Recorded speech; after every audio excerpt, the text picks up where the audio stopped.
The Michelin Le Mans Cup for 2019 reaches its climax this weekend at Portimão, and there are beautiful conditions on the Algarve in the southern portion of Portugal this weekend, with racing cars about to be unleashed onto the racetrack here. This place is just 2 metres shorter than Barcelona that we were at earlier on this year, and it's similar in nature in a way, although you get much more undulation at this place, a real roller coaster affair, particularly in that middle and crucial sector. So good afternoon, my name's Johnny Palmer. I'm joined by Graham Goodwin of dailysportscar.com to take you through, first of all, qualifying, and we don't have a race to look forward to later on today because that will take place early tomorrow morning. Everyone's going to have to be bright-eared and bushy-tailed for the final round of the season, Graham. I can't promise either of those, but we will be here at least. Good afternoon, good morning, good evening, wherever you are in the world.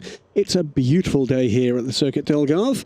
23 degrees in the air and 31 degrees on track, says the temperature there, as the Michelin Le Mans Cup cars make their way from the paddock into pit lane. The GT cars lined up. There will be 8 of those for this quickfire 15-minute qualifying session. And many of the usual suspects as well, Johnny Palmer.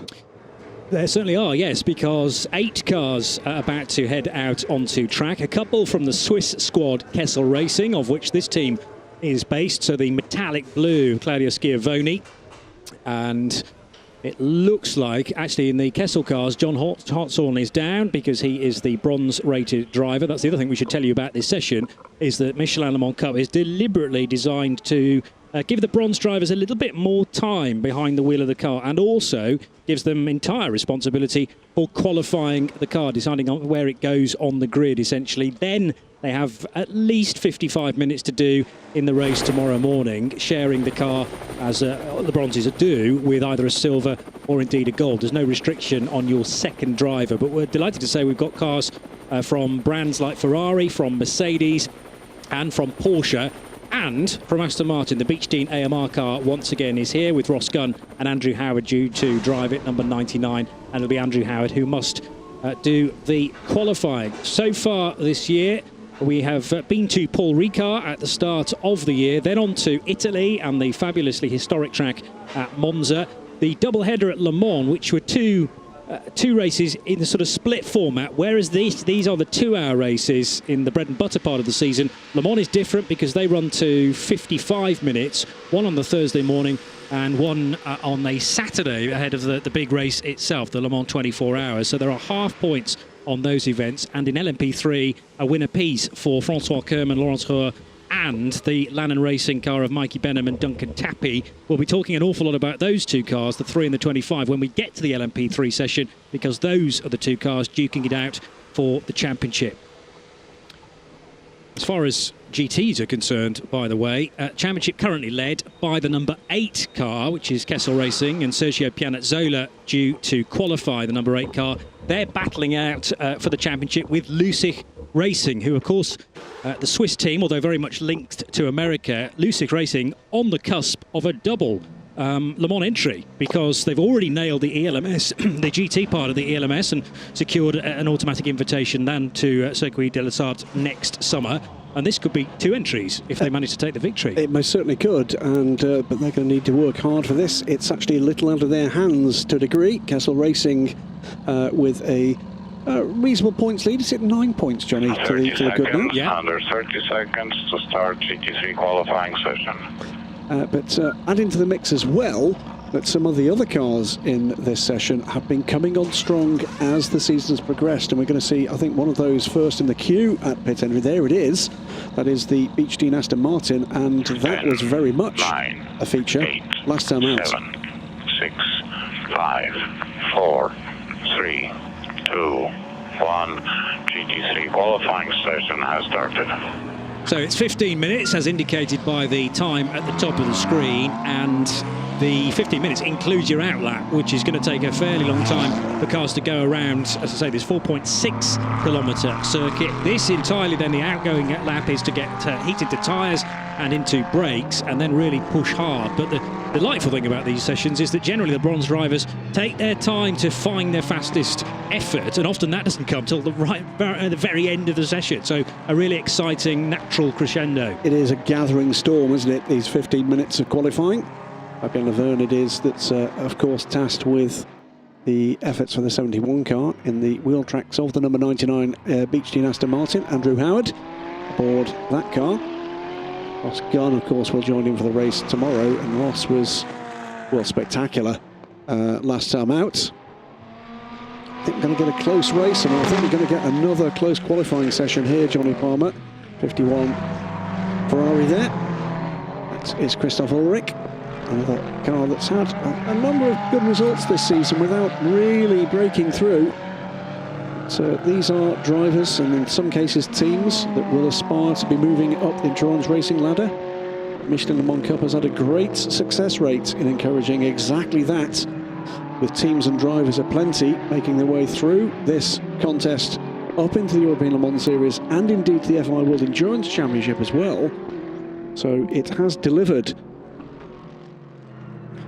By the way, pole positions so far have gone 3 in the direction of Mikkel Mack and Fabien Laverne. It's Laverne that gets all the credit for those because he's done every single one of them at Ricard, the second Road to Le Mans event, and Spa-Francorchamps last month. Other pole positions, Sergio Pianezzola had his home race, took pole at Monza, and it was an Aston Martin at the front of the grid for the first Le Mans. Yeah, I've missed one out. For the first Le Mans race, Andrew Howard and Ross Gunn. The one I've missed is Marco Zanettini and Stefano Pizzucchi, just because they're a little bit further down the championship on 20 points. They come to this round 10th, therefore, behind Piccini and Pianezzola, who lead the championship. Fabien Laverne, Mikkel Mack, they're the two squads that can still mathematically win. Andrew Howard and Ross Gunn just keen really to make sure they finished third, because they've got Christoph Ulrich and Maurizio Mediani breathing down their neck, along with Dexter Muller and Yannick Mettler, who've been slow burners this season. But that car is here, isn't it? Yes, and that's the SPS Automotive Performance car. Just had a brief thought that they hadn't made the trip to Portugal, but they're definitely there. Car 54, the red and black machine from SPS. Yeah, all 8 cars out on track, and it's the beginning of the end of the season, of course, for these teams and these cars. Not a lot I can tell you quite yet about the shape of the grid for this championship next year, other than there are going to be some surprises, and they're going to be good ones. So watch this space for news emerging in the weeks, and I hope it's weeks and months to follow, because there are certainly teams looking with some very exciting machinery indeed to bring here to the Michelin Le Mans Cup. We'll come to the prototype runners, of course, a little later, but let's give their day in the sun, and it is lovely and sunny here, to the GT cars. They're now out onto their first flying laps. It's Fabien Laverne at the moment, his quickest. He's set the fastest 2 first sectors at the moment in this session. Just 11.5 minutes to go in the session there is. And we're going to see another example here, Johnny, where it's a 2 or 3 car race for pole position. I suspect we might. It's a 1:44.230 is Laverne's first offering. That is almost exactly a second clear as Sergio Pianezzola to 1:45.233. So 1.003 seconds is the gap right now. But as you quite rightly said at the top of the show, these times will come a tumbling. They will, and that's a good benchmark figure, I think, for Fabien Laverne. 1:44.2. A full second clear of other efforts, but Pianezzola, I'm sure, was taking it relatively easy on that first lap just to make sure he gets a banker in. These, needless to say, these cars are all on the same tyre as in the Michelin Le Mans Cup. The clue's in the title, really, and therefore there's no advantage as such, although it does depend on how each individual chassis wears their tyres across a full stint. And bear in mind that these cars are going to have to do around about an hour before the tyres are changed and the driver is changed at as close to 60 minutes as possible. But then again, you kind of want your bronze driver in for slightly less of the time. As long as they each do 55 minutes, then that's fine as far as the regulations are concerned. Amazing how quickly time disappears here. We've already had 5 minutes and just the 2 laps for each car, but one of those, of course, is the only one that counts because the others were the outlap. Should say, and again, backing up what Johnny said a little earlier in the programme about the progression of these lap times, every single second time I'm looking at the moment on the timing screen for every single car is an improvement. And the big improvement is coming for the provisional pole-sitting car, Fabien Laverne. To get the first car that's going to get a lap deleted, it's going to be the number 60 Kessel Racing car, Claudio Schiavone, crosses the line, and that 1:43, well, it becomes a 1:43.545. but is chased hard, and the gap closes to 0.7 of a second by Sergio Pinazzola at 1:44.2. So Pinazzola would have gone quickest had it not been for a big improvement for Fabien Laverne, and that is the pattern we're used to seeing now in the Michelin Le Mans Cup qualifying, Johnny. It certainly is. I don't think you can know that you've got pole position until the last car crosses the line, and that will extend, generally speaking, beyond the 15-minute time limit as well, because if you squeeze across the line, remember, just seconds before the checkered flag flies, then that lap you've just started will count. You have to see the checkered flag before the session is completed. Classic sight going past the rotunda, downhill, hard braking, really tricky part of the circuit, that which is turn 6, the start of sector 2. And this is really the point where you start to have fun in the undulation and the gradient change of this place. It fires you out of turn 9, and then you plummet downhill through 10, the left-hander, and then back up the other side through 11 and 12, and then thunder back downhill again. Your stomach in your mouth many times around this lap. It really is it sounds like something of a cliche, but it's a roller coaster of a track. It truly is. Lots of rise and fall. And that rotunda, what a great place to watch a motor race from the top of that, Johnny Palmer. Watch for that in the race, by the way. That hairpin bend in full view of that is where we certainly get an awful lot of incidents. There's a reason why there's a grandstand there, isn't there? and normally it's packed throughout the race because, yeah, if you want incident in a Michelin Le Mans Cup race or indeed a European Le Mans Series race, then down at turn 6, it comes aplenty. Just watching the effort here, and it's a good effort from Sergio Pinazzola. He closes the gap to 1/10 of a second. It's still 1:43.545 from 5:46 rather from Fabien Laverne. It's 1:43.646 from Pinazzola. 1/10 of a second it is halfway through the session. This is not done yet. Behind them, by the way, Dexter Müller, my apologies, and the SPS AMG is third quickest, the 54 car. But 1.8 seconds back. But Andrew Howard doing a great job. He's fourth quickest, just under 4/10 back from the 54 AMG. So 4 different cars have enjoyed pole position so far this year. Are we going to get a 5th different machine, I wonder, at the sharp end? EB Motors of Italy, car number 88, their Porsche, currently in 6th position with Alessandro Baccani doing the times, 6th in the championship. Again, well, with a chance of just about finishing on the podium. It's going to, no, I think they're just out of it, actually. Let's just work that out, 39 to 59. They could sneak into 4th place, and if results really went their way, then maybe a podium is possible in the overall championship. But it's going to be a duel, no doubt about it, between car 8 at Kessel Racing and 71 Lusick Racing, with just 9 points separating them. That could become 10, of course, if the 8 car manages to finish this session ahead. Up to 4th for the EB Motors Porsche, the number 88 car on the Hansa Baccani goes 4th quickest with a 1:45.384, just shaded out by Dexter Müller's time. They're just 1/10 of a second apart on their last lap, and a much better time there from the EB Motors 88 car. It's a bit of an attempt to wrest pole position from Fabien Laverne by Sergio Pinazzola. But I think he has had a lap deleted, so he's fallen back down the order. So it's back to 7/10 of a second now. That lap that got him a 1/10 of a second shy has been taken away by race control or track limits. Well, everybody was warned at the start of the session, and I'm sure during the driver's briefing and the other free practice sessions too, so they can't complain that nobody told them about track limits. It's tending to be in the same sort of areas we see it as well every year, so out of turn 1 and also out of turn 6. Somebody else had a time deleted. There's lots of times being deleted, but the trend I'm looking for is a real battle for third on this grid. 1.8 seconds, 0.02 seconds off the pole position time for the SPS AMG.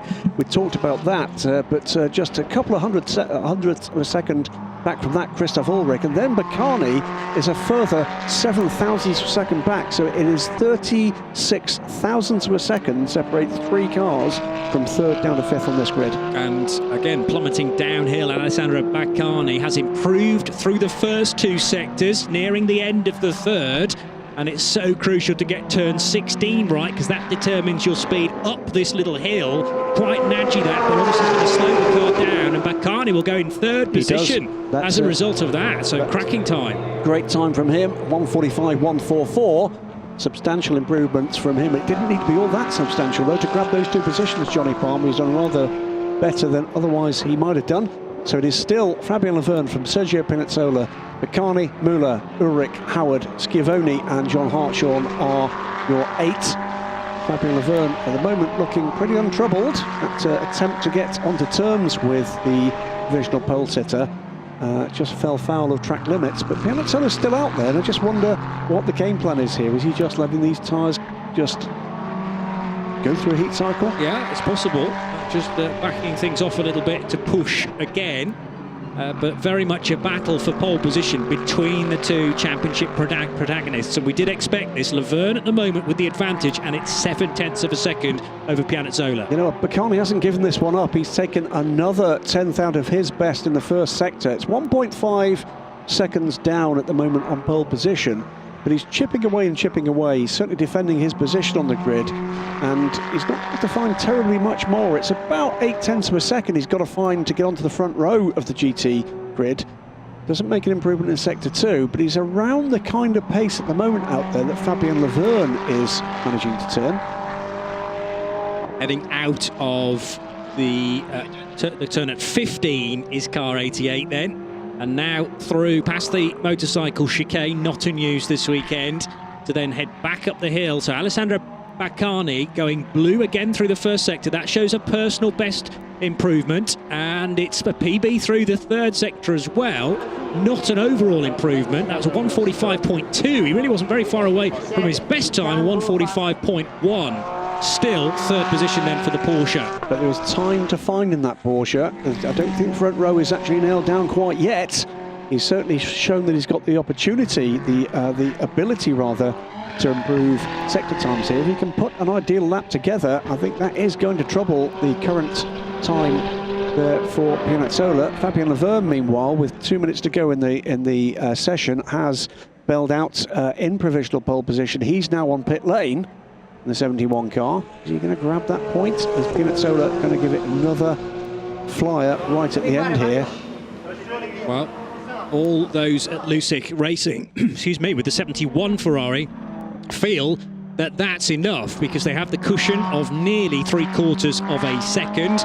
Still, Alessandro Baccani, the 52-year-old, born in Serengo in Switzerland, but Italian by nationality, still pushing incredibly hard and getting quicker and quicker. He's 1.5 seconds away from Laverne. That seems to be out of reach, but is there still the potential for a Porsche to sneak onto the front row in the next 90 seconds or so? Still improvements in time coming, mainly from the cars at the lower end of the order. Both Claudio Schiavone and John Hartshorn putting in better times on that lap around, but still 7th and 8th in this order. Quicker guys, of course, to come with both of them come race time. Pianazzola is going to get one more shot at this, Johnny. Coming around to finish what could be, if he chooses to stay out, be his penultimate lap. Watching for where other improvements might come. We're under a minute to go until the checkered flag comes out to finish this session. Well, of course, if you started a flying lap, you can finish it. I don't think Fabien Laverne's heart rate is going to be overly troubled right now. He's sitting in the car still. The time has gone to send the car back out again, because it's going to take 1 minute and 45 to go round, even to start another lap. There are 35 seconds left on the clock. Well, Pianazzola's gone round to have another crack. This will be his final chance. So too has Christoph Ulrich. Andrew Howard is now on his final flying lap and set the fastest third sector at the beginning, if you like, the end of the previous one. So is he on a bit of a fly? Let's keep an eye on that one too. Clock is ticking down to the final 10 seconds before checkered flag is shown. Dexter Muller, meanwhile, 4th quickest. He's bailed out the session and will do no better than 4th in the SPS AMG. Sole AMG this weekend. John Hartshorn's not going to get an extra lap, so this will be the final lap for car 50, about to head across the line and receive the checkered flag. And for John Hartshorn, it's no improvement, although he got, again, very close, just within a tenth of a second of his best time. The 60 car over the line as well. Claudio Schiavone is an improvement, although only in time, not in position. So that car... nearly a second, by the way. Yeah, well worth a mention. 147.283 for Schiavone, which will put him no better than 7th place, but showing good speed for the race tomorrow morning. Piazzolla, by the way, on track to potentially improve his time, but certainly is not going to trouble pole position on this lap. I think we can call it for Fabien Laverne at this stage. But, another great performance there from Fabien Laverne. He's been something of a find for Luzic Racing. I think it's now we're going to hear rather more of in endurance racing. Baccani pits the Porsche, EB Motors Porsche, from 3rd position on this grid. Andrew Howard, by the way, is lifted right off of the middle sector. Crossing the line, Piazzolla does not improve. Stays with a 144.259 and 0.713 of a second gap. So he's going to be down to see whether Christoph Ulrich can make any improvement. I don't think he's going to do that. He doesn't. And Andrew Howard, I think, has headed for the pits because he was due across the line earlier than this, and car 99, yes, triggers the pit lane entry timing loop, and therefore that was Andrew Howard feeling he wasn't on for a good enough lap to beat his 145.475 set earlier on in the session, which will put the British driver 6th in the on the grid. So these are the cars that will assemble generally towards the rear, but there's nothing to stop a GT3 car rather having a quicker time than the slower LMP3s, and therefore having some overlap on the grid for tomorrow morning's race, which is a 9 o'clock start, by the way, bright and early, through till 11 o'clock, a 2-hour race as the Michelin Le Mans Cup events generally are, apart from the Road to the Le Mans events, as I've already mentioned, in June. So car 71, Luzic Racing, with a 4th pole position of the season. What a way for them to go out in style, potentially. And what's that's done is actually condense the gap at the top of the order. It was 9 points, it's now just 8 to Kessel Racing. Luzic and Fabien Laverne with a 4th pole position of the season by 0.7 of a second from their championship rivals, number 8 Kessel Racing and Sergio Pianazzola. 3rd on the grid will be a Porsche, EB Motors from Italy, number 88, and congratulations to Alessandro Baccani for that time. Dexter Muller pitted relatively early for SPS Automotive, having already bagged 4th place ahead of Christoph Ulrich for Spirit of Race, Andrew Howard, Beechstein AMR, and the 2 Kessel Racing Ferraris at the rear of the grid. One thing that will have done, with the pole position being between the 2 championship contenders, is it means that if Luzic Racing win, then 3rd will now be good enough for Kessel Racing, and that wouldn't have been the case if it had gone the other way around. It would have been a rather tougher prospect. Yes, so it's marginally increased their chances, moving to 97 points now. They possibly wanted the gap to be 7 points rather than 8 as it is now, because 7 is the gap between winning a race, 25 points, and 2nd, 18 points. And on countback, the most race wins currently going the way of Kessel, because they've had 3 at Ricard, Barcelona, and Spa-Francorchamps. Just the 1 race win, surprisingly enough, for Luzic Racing. Oh no, they had the 2 at Le Mans, and it's going to be interesting to know how much they count, because normally on countback you pick out the race wins, 25 points, and whoever's got more of those, if we've got teams finishing on equal points, then they win. But of course they were half races and half points at Le Mans, so I'm not sure how they carry weight when you're dealing with countback. Rules rather complex in that respect.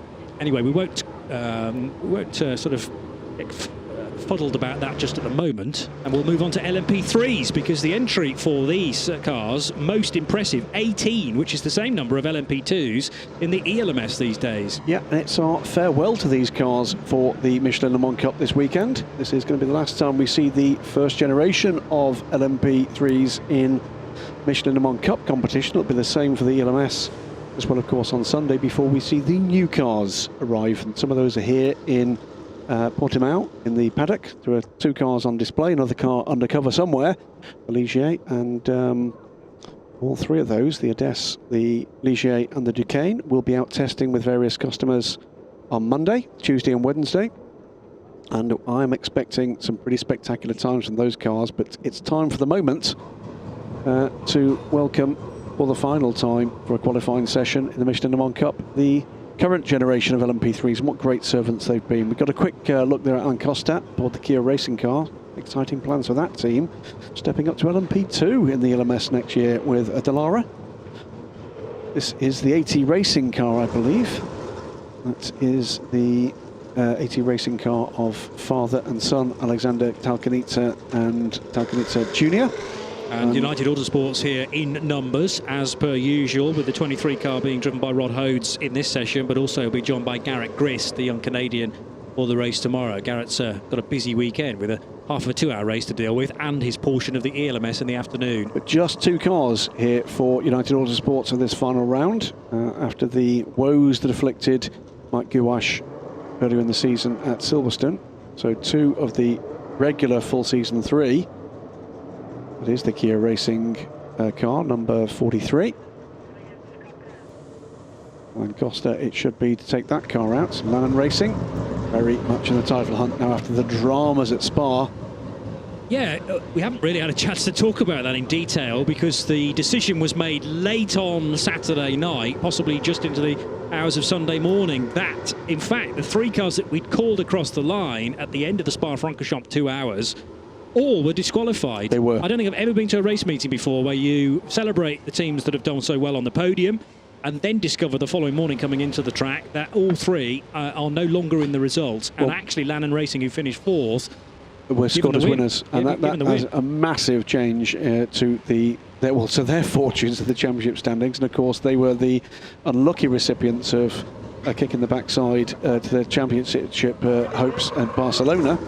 After a massive, and by the way, fault-free accident for Mikey Benham. But back with a new car, and we're very much on form on Mikey's return to the fray. And yeah, they were the, well, should be said from their point of view, lucky recipients of the bad luck or bad judgment that went the way of the 3 cars that were disqualified. That was to do with, by the way, the lengths of the bolts that fasten on the crash box on the front of the 3 Normas that finish 1, 2, 3, and they were found to have been shortened. Yeah. And were found to have been shortened. That was determined to be a safety violation. So 0 effect on the pace of the cars, in fact, but there are health and safety regulations quite deliberately. This is motorsport, it is highly dangerous, and everything to do with safety has got to be adhered to with no exceptions. And amazingly, all 3 cars had their bolts shortened by different margins, but outside of the tolerance that is part of the regulation. So why would you do that is the question that's been asked more than once, and that is because it's quicker to change it in an emergency. Yeah. But the determination was safety violation, potential safety implications should that crash box have been brought into play. As indeed, of course, we saw it was brought into play at Silverstone for Mike Gouache, and to amazing effect. Yes, in a big way during the European Le Mans Series event at Silverstone when the car turned left at Maggots and came very close to actually making contact with the tyre wall, but Mike in fact hit bare concrete and a huge impact, and Mike still recovering from that incident, is he not? I suspect so, yes. I think that maybe slightly overplays the injury side. He certainly cracked some ribs, and that's not something that's going to be a quick fix. Very painful. I mean, Mike, massively fit, absolutely massively fit, but you know, any broken bone takes a little longer to heal the older you get, and he like me is not in the first flush of youth, although frankly his physical preparation is somewhat further up the scale than mine is. I wasn't going to say that, but you went there before I had chance anyway. It's a fair comment. Well, let's put it this way, he's way up the scale, I'm not even on the scale. In fact, on any scales. I've never broken ribs, but I do know people that have, and they say, do you know, I didn't know that your ribs were involved in so many different movements of the body. Basically everything you do is painful. Vastly painful and incredibly debilitating, and the thought of strapping yourself into a race car doesn't even begin to occur in those circumstances. So hope you're listening and watching, Mike.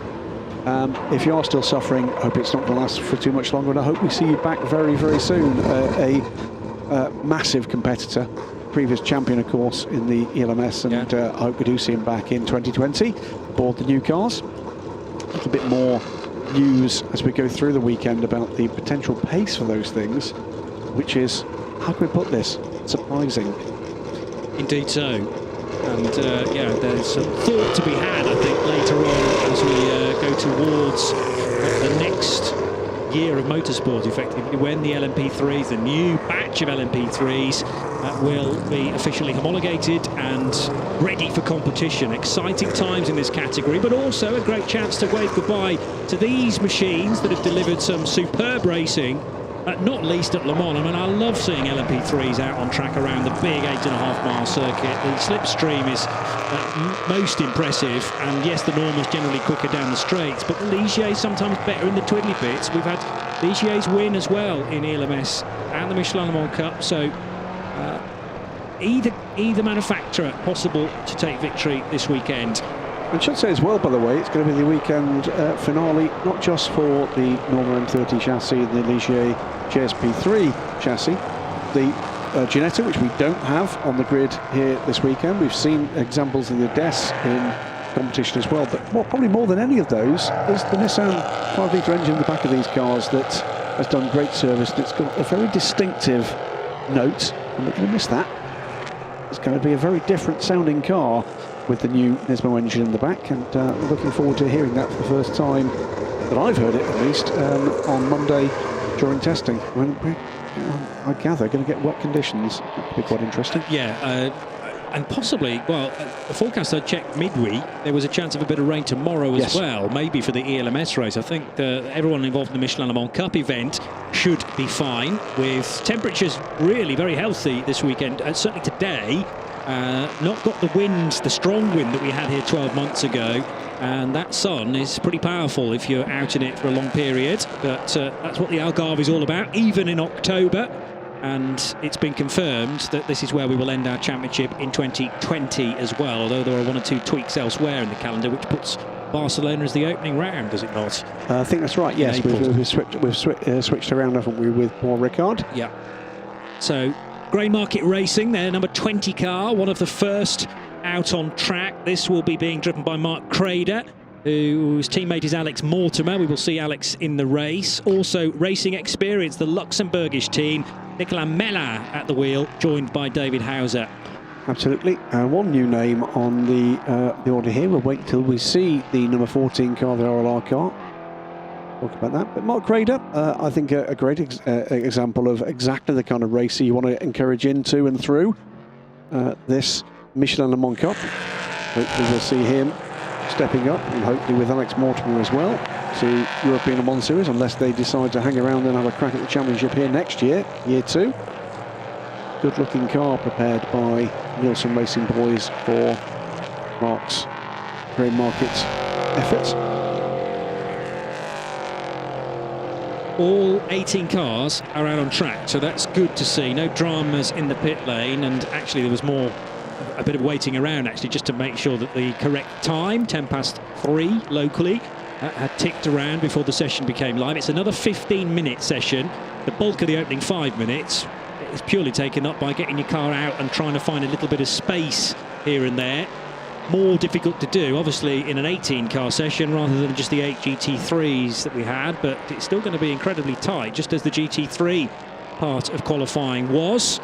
And as the cars ground out very slightly on that incline onto the main straight, the skid plank underneath the car, that bit of wood, makes a right old pounding, and that was just producing a little bit of dust, or a little bit of smoke, I should say, from the back of one or two cars there exiting turn 16. Number 39 is one of a couple of Graf entries from the French squad, and it's Adrian Schiller at the wheel. Yeah, but he's been thrown off provisional pole position by an LMP3 debutant, Rob Weldon.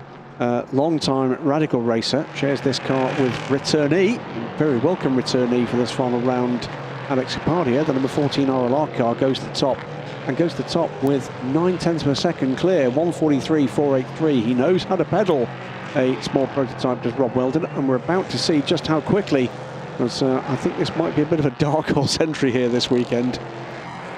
Yeah, raced Radicals in the International GT Open in the past as well, and done some Supercar Challenge racing, 3 years ago. I had a chat with Tony Wells about this man earlier, and it's fair to say that Tony has got a huge amount of respect for him in Radical Racing. That's where Tony cut his teeth. Indeed so. And was generous enough to say that more often than not, Rob showed him the way in Radical. Oh, but that's not the way, and I suspect that might be a bit of track limits there. Again, though, pushing hard to find the limit, which is what we'll see a lot of these bronze-rated drivers doing, and then hopefully leave themselves enough time to put a tidy lap in at the end, having explored the very ragged edge of some of these corners. And of course, Rob getting more and more used to how an LMP3 behaves. It will, I'm sure, compare a little bit with the Radical, but also have its own nuances. To the top, by the way, as he makes his way around in a very spirited fashion. 2 purple sectors on the way to the line. It wasn't quite 3, but he's gone back to the top of timing and scoring a full second clear. But he took 2 seconds off his best time there. 1:41.831 for Weldon. Nico Melan had gone to the top with a 1:42.850, but that's been demolished by that man. Meantime, this is the number 2 Nielsen car in the hands of Tony Wells. Tony pushing on. The moment down in 14th position. So powering his way out of turn 5. The Donker, by the way, puts Ligier up into 3rd with a 1:42.845. We've got another new name there in the number 5 car, up into 2nd position. Wolfgang Triller and Kenneth Heyer. That is not a name we've seen before in that car, is it? No, I don't think it is. Kenneth Heyer I know from other championships. Indeed, Wolfgang Triller, possibly, again, that name certainly rings a bell, but not from the Michelin Le Mans Cup. So well, that's 3/4. Both. He's 3/4 of a second off Rob Weldon, so it's 2 newcomers to this championship, 1 and 2 in this session. Now, Wolfgang has raced in the 24H series again, just like Kenneth Heyer, and also some experience of the ADAC GT Masters. So lots of GT3 experience. And, well, pushing back to the top there, 2 of the more established racers in this championship. To the top goes briefly Mikey Benham, and Francois Kierman goes to the top of the number 3 DKR car. They're into the 141s, also flying high, but beginning to tumble down as just about everybody improves. Tony Wells up into now 7th. It was 4th just a few moments ago. Rob Weldon, though, leapfrogs again, 3/10 up. So it's Rob Weldon, Francois Kierman, Mikey Benham, Andrian Chiller, Nico Melan, Triller and Wells, with Dodonka, Wolf and John Corbett completing the top 10. No surprise then that the championship regulars are towards the sharp end. Duncan Tappy, Mikey Benham lead on 91 points. Francois Kerman and Laurence Heur have had 3 pole positions already this year, or rather Kerman has, more accurately. Laurence Heur doing the racing and joining the Frenchman, of course. They are on 84 points currently, so the gap is just 7. And it could be 6, of course, at the end of this session, but not if Rob Weldon's got anything to do about it. Wolfgang Triller now splits Kerman and Benham. So DKR Engineering 2nd and 3rd. It is a Ligier, though, that is in front of 6 Norma M30s. Yeah, but Francois Kerman is on an absolute tear here. I think he's on track here with 2 purple sectors to beat the time of Rob Weldon, who's lifted off on this lap. We've got 6.5 minutes to go. Francois Kerman in the number 3 car is on what looks to me to be a potential pole-setting lap here. 10ths up, multiple 10ths up in the 1st sector. Mikey Benham on an absolute tear as well, set to improve, but not be as quick as Francois Kerman if Kerman can keep up this pace. And he's about to go across the line. Now he does go to the top by nearly half a second. Francois Kerman on cue then for another pole position of the year, which would be his 4th. Beats his best time so far by about 8/10 on that lap, and it was a miraculously good 1st sector, almost 31 seconds dead.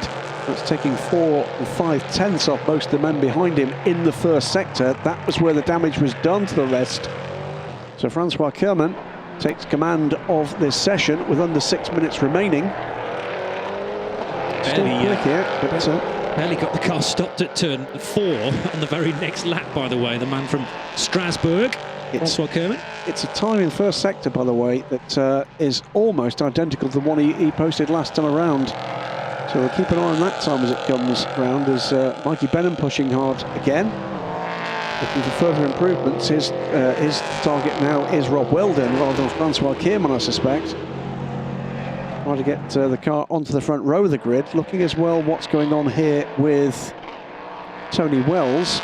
And where's Tony Wells? He's still 7th, improving again on this lap, and with places to be made up with modest gains. Under 5 minutes. Down through the gears with Tony Wells as he approached turn 14, which is sort of on a little bit of a shelf at the edge of a precipice, and then you turn left, sharp left, and start to head downhill through 15 and 16, back up the other side, across the line then goes Tony Wells in car number 2, and up to 6th. It takes 1 place back. Okay, that was 1 spot. I didn't think he had actually gained, but he did improve and moves up 1 position. Again, almost running out of brakes. This time the 98 car, which was struggling for traction. That's Eric de Donker. Yep, he was flying high early part of the session, has struggled since, has been dropping back down the order.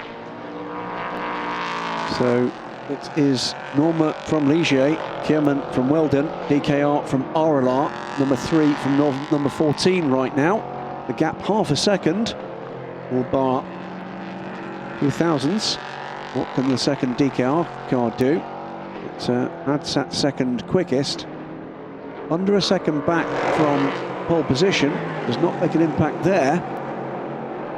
Benham's just done the first sector quicker than he's managed all session, so 31.2, ain't too shabby at all. Swooping his way through turn 10 now, the left-hander, which is in the little valley.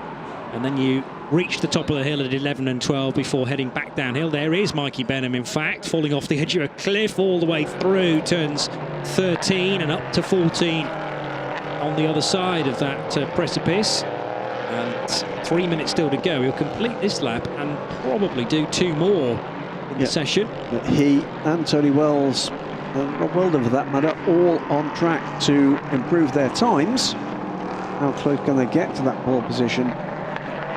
Still Kerman fastest by 0.488 of a second, but can Benham maybe now split DKR from RLR in Sport? Yes, he can. Landon Racing to second place, and that's only by 0.02 of a second to be quicker than Rob Weldon. But Weldon looks like he's going to go quicker again here, so it looks like this gap is going to start to come down a little. Tony Wells, did he improve? Yes, he did, but stays 6th by look of things. He does. So the time for Benham, 1:41.025. Still waiting for Rob Weldon to cross the line in the number 14 car. He's going to do that in the next 10 seconds. Here he comes. And Rob Weldon goes across the line. No improvement because it's a slower final sector. 1:41.277. He was 0.2 of a second quicker for his best lap, which currently puts him 3rd behind Kerman and behind Benham, the 2 championship fighters. He's just lifting off there, and I think that's to give himself room for the final flying lap here. 2 minutes to go, but the Graf car is rather in his way. Slowed right down there, in fact. But giving himself either plenty of room or he's suddenly hit a problem. I'm hoping it's the former. Mike Benham still, though, is pushing on. Yellow flag turn 1, that's the number 4 Cool Racing car. I wonder if that was why there was the slowing up that happened in front of him. Possibly so. That was, at the end of the long straight, there's that tricky first corner which you approach at very, very high speed. It's also slightly downhill, very much downhill on the approach as well. So you've got to get your braking point just right, particularly when you're driving to get the thousandths of seconds necessary to improve position. So he was more backwards at turn 2, actually, which is the right-hand king after the first right-hander. There are 3 right-hand bends to kick off the lap, and they progressively get, well, the first is pretty tight, then it's a slightly more open right-hander, and then a very slow turn 4, which brings you into a tricky turn 5, which can get more and more dusty through the course of the race as cars bring dirt onto the racing line. Into the final minutes of the session, and for most of the major runners, this is going to be their final crack at this.